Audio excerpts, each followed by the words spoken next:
আওয়ামী লীগ যদি ফিরে আসে তাহলে এইখানে আমরা যারা আছি আমাদের প্রত্যেককে ফাঁসিতে ঝুলানো হবে। যারা বিপ্লবীরা ছিল তাদেরকে ফাঁসিতে ঝুলানো হবে। এখন যে আন্দোলন করার মাধ্যমে হাসিনার পতন নিশ্চিত করলাম, 2000 মানুষকে গুলি করে নির্মমভাবে হত্যা, এখনো পর্যন্ত আমার ভাইয়েরা হাসপাতালের বিছানায় তারা কাতরাচ্ছে।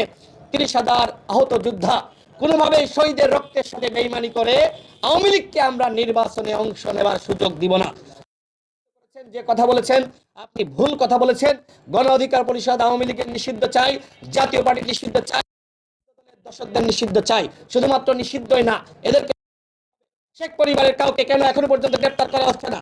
আপনারা সাংবাদিক ভাইয়েরা উপদেষ্টাদের কাছে এই প্রশ্ন আপনারা কেন করেন? প্রধান উপদেষ্টার কাছে যান। আপনারা যদি হাসিনার মতন করে কি হবে? সাংবাদিকতার কোনো পরিবর্তন হবে? বাংলাদেশের গণমাধ্যমে সাহস করে উপদেষ্টাদের প্রশ্ন করতে হবে, কেন আপনারা আওয়ামী লীগকে নিষিদ্ধ করতে চান না? আপনাদের সামনেই তো আমার ভাইয়েরা শহীদ হয়েছে, রক্ত দিয়েছে, জীবন দিয়েছে। আপনারা দেখেন নাই তাদের চিৎকার, তাদের রক্ত আপনারা দেখেন নাই?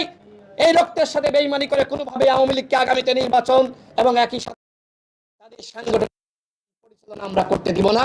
সেই ওয়াদা আমরা জনগণের কাছে করছি।